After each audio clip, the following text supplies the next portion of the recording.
K M. മാണിയുടെ ബുദ്ധി സാമർഥ്യവും അതുപോലെ തന്നെ അവസരവാദ രാഷ്ട്രീയമൊന്നും മകൻ ജോസ് കെ മാണിയിലേക്ക് ആവുന്ന വിധത്തിൽ പറഞ്ഞു കൊടുക്കാൻ പിതാവെന്ന രീതിയിൽ അദ്ദേഹത്തിന് സാധിച്ചില്ല. മകനെന്ന രീതിയിൽ അത് ആർജിച്ചെടുക്കാൻ ജോസ് മോനും കഴിഞ്ഞില്ല.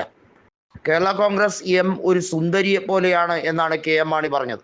ആരായിരുന്നാലും മോഹിച്ചു പോകും, അത്രമാത്രം അഴകുണ്ട് എന്നൊക്കെ കെ.എം. മാണി അതിനെക്കുറിച്ച് വർണ്ണിച്ചിട്ടുണ്ട്. മാത്രമല്ല, സുന്ദരിയായ സ്ത്രീ വഴിയോരത്ത് നിൽക്കുമ്പോൾ ആരായിരുന്നാലും അവരെ ഒന്ന് നോക്കിപ്പോകും. അതുപോലെയാണ് കേരള കോൺഗ്രസ് എം എന്ന് കെ.എം. മാണി പറഞ്ഞു. ഇടുക്കിയിലെ MLA ആയ ഇപ്പോഴത്തെ മന്ത്രി കൂടിയായിട്ടുള്ള ജലവകുപ്പ് മന്ത്രിയായ റോഷി അഗസ്റ്റിനും ആ രീതിയിലാണെന്ന് പറഞ്ഞു വെച്ചത്. എന്നാൽ ഇപ്പോൾ ആർക്കും വേണ്ടാതെ ചവറ്റുകുട്ടയിൽ കിടക്കുന്ന ഒരു പാർട്ടിയായി കെ.എം. മാണിയുടെ രാഷ്ട്രീയ പാർട്ടി അധപ്പതിച്ചിരിക്കുകയാണ്. PJ ജോസഫ് എല്ലാ അർത്ഥത്തിലും കേരള കോൺഗ്രസ് ജോസഫ് വിഭാഗം ഔദ്യോഗിക കേരള കോൺഗ്രസ്സായി ബ്രാക്കറ്റില്ല പാർട്ടിയായി ശക്തമാക്കുമ്പോൾ അതൊരു മധുര പ്രതികാരമായി തന്നെയാണ് മനസ്സിലാക്കുന്നത്. കാരണം ജോസഫ് ഗ്രൂപ്പും അത് വലിയ തോതിൽ ആഗ്രഹിച്ചു.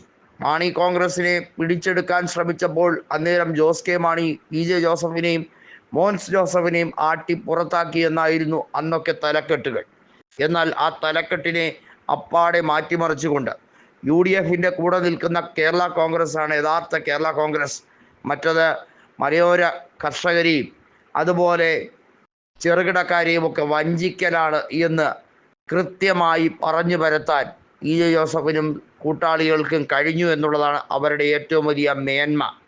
കെ.എം. മാണിയുടെ രാഷ്ട്രീയ മുന്നേറ്റം അത് നമുക്കറിയാം. കോൺഗ്രസ് തുടക്കം മുതൽ തന്നെ പാലായിൽ കെ.എം. മാണിക്ക് എതിരായി പലതവണ കൃത്യമായ രാഷ്ട്രീയ സമീപനം എടുക്കാൻ ശ്രമിച്ചിട്ടുണ്ട്. എന്നാൽ അപ്പോഴൊക്കെ മാണി കോൺഗ്രസ് മുന്നണിയുടെ ഭാഗമാണ് എന്ന് കരുതി പലതും കണ്ടില്ല എന്ന് വയ്ക്കുകയും ക്ഷമിക്കുകയും ഒക്കെ ചെയ്തതാണ്. ഏറ്റവും ഒടുവിൽ ബജറ്റ് അവതരണ സമയത്ത് കെ.എം. മാണിക്ക് നെഞ്ചുകൊടുത്ത് സഹായിച്ച UDF MLA മാരെ ചതിച്ചുകൊണ്ടാണ് പ്രത്യേക ബ്ലോക്കായി കേരള കോൺഗ്രസ് എം നിൽക്കാൻ തീരുമാനിച്ചത്. ഒടുവിൽ കൃത്യമായി ഇടതുപക്ഷത്തേക്ക് പോകേണ്ടതിൻ്റെ അവസരവാദ രാഷ്ട്രീയം കളിക്കേണ്ടി വന്ന ജോസ് കെ മാണിക്കും കൂട്ടർക്കും വലിയ പണി കിട്ടിയത് സ്വന്തം തട്ടകമായ പാല നഷ്ടപ്പെട്ടതോടെയാണ്. പാല ആസ്ഥാന കേന്ദ്രമാക്കി പ്രവർത്തിക്കുന്ന കേരള കോൺഗ്രസ് എമ്മിന് ഇത് സഹിക്കുന്നതിലും അപ്പുറമാണ്.